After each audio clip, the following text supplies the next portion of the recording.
Hi everyone, and welcome to CAS and a little tutorial on the difference between a project and an experience, and especially what is a project and how do we build a project, what does it consist of, and how do we know that we're in a project or how to choose one. So what is a project? A project is essentially an extended experience. What is an experience? An experience is an isolated event that you will take in among any of the three strands: creativity, activity, or service. So if you are taking creativity, an experience might be trying to get to play an instrument, a musical instrument, and to play a new song or to create something. Anything that you're going to create with a final product will be an experience. And in creativity, in this case, a service will be the same thing. You might do a service for someone else. If you do a quick translation at an event, that might be a service. If you go and give food to some of the more needy parts of the country that you live in, that could be a service. And we'll see that in other videos as to how to. What is a project then, as opposed to an experience? Well, a project is primarily collaborative. If it's collaborative, it means that you have to take it with some other people. Now, these can be people from your school or people from outside of school. The difference is up to you.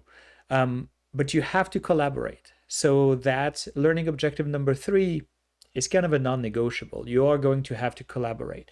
It should last at least more than a month. More than a month, so that you can start to really kind of reflect and push a lot of work into it. It's going to become a big experience, for lack of a better word, and it's going to become a series of experience. So it's collaborative. It lasts about a month, and part of it should be initiated by you, the student. What does this mean?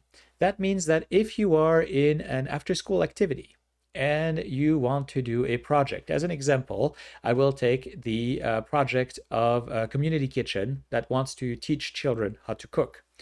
And you are someone who is in community kitchen and you say, well, I would really love to do a project with this.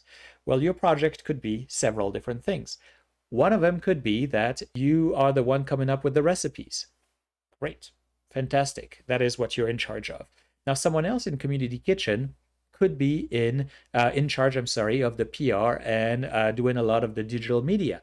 You can certainly do a project on this, and that might be a service creativity. Someone else might have a different role. As long as the roles are different and you can be in charge of one of these roles for part of your project, that is okay. But you need to be in charge of one of these roles. So again, about a month long minimum.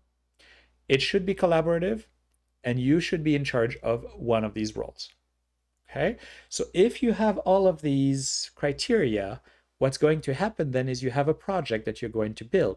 And instead of having just a one little piece of experience somewhere, you are going to have a big series of experience together that are going to be a project. So can a project be something else than service? Absolutely. A project can be any of the three strands of CAS. It could be activity, it could be creativity, or it could be service. That is up to you.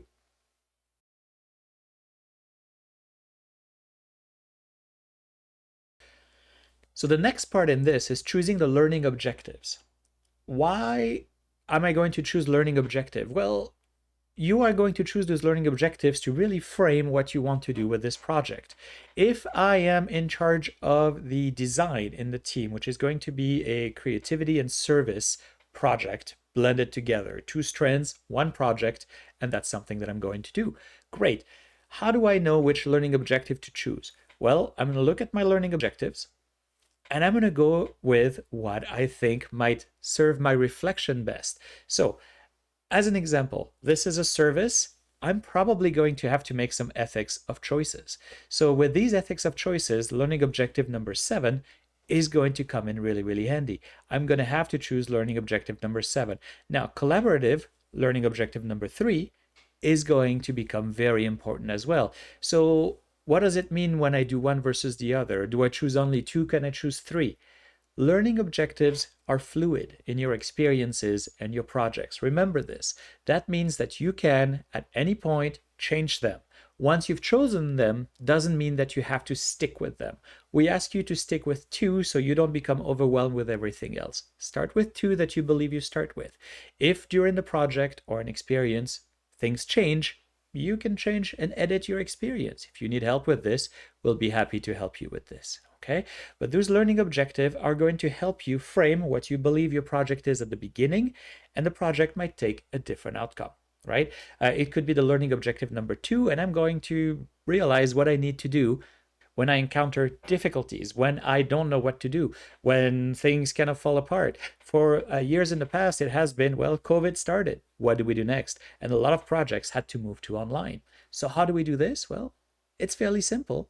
We adapt, we talk to each other, and that's why these projects are collaborative in nature. You will have to use for your projects the CAS stages. So, of course, when you're looking at this revolution of the CAS stages, you are going to have to plan something, you're going to have to investigate, and eventually you're going to have to take an action and demonstrate what you did. The demonstration is usually the end of the project and your reflection. The action is the project itself, and the investigation is the first stages of the project and seeing how you can plan the project itself, right? So a lot of these cycle are going to be in the learning objective.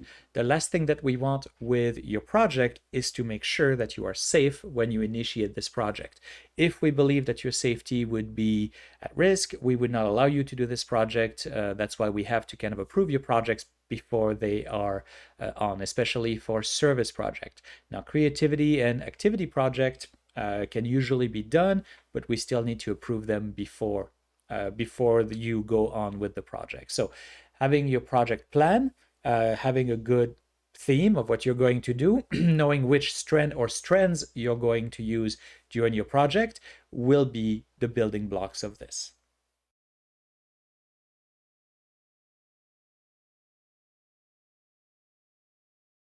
As far as the reflections go, you should have a reflection at least once a month. If it's especially a project, a lot of projects last about 6 months to a year, you should have a reflection every month. Okay, so when do you reflect? Anytime you have a growth, anytime you have an emotion, an experience. This is what CAS is about, is, oh man, I saw these people and I really wanted to help them. And that's what motivated me to do this service project. Great. That's a fantastic beginning of a first reflection. We go there and we start from that. Okay, what else are we going to do? So that's what do we investigate, right? In the CAS cycle, what do we investigate? What do we need to know? How do we put an action plan? How do we put a plan into action? And how do we demonstrate this, right? What are my SMART goals? I still need SMART goals for this, etc., etc.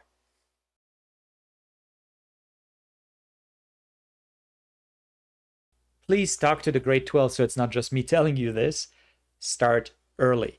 As soon as you can start a project, the better it's going to be for your IB experience overall. If you still need a project in year 12, or in grade 12, I'm sorry, so year 2 of your IB exam, it's going to become really hard. You have the EE coming up, you have all of your IAs coming up, you have a lot of mock exams. It's going to intensify. So that's the reason we would like you to get this project done as soon as you can. Not necessarily done, but at least started. One of the student reflection, and I thought that was a very good point, the advice that they would give is start it and do it at the same time as the EE. Do it over the summer if you can. At least get it started in year 11, continue it over the summer, and finish it in the fall. And that's your project. Now, your experiences and the whole CAS you will have to do for the entirety of the time that you're doing CAS, right? So there's no time frame. You have to continue working on them for 180 days. But that's the advice that they had for you.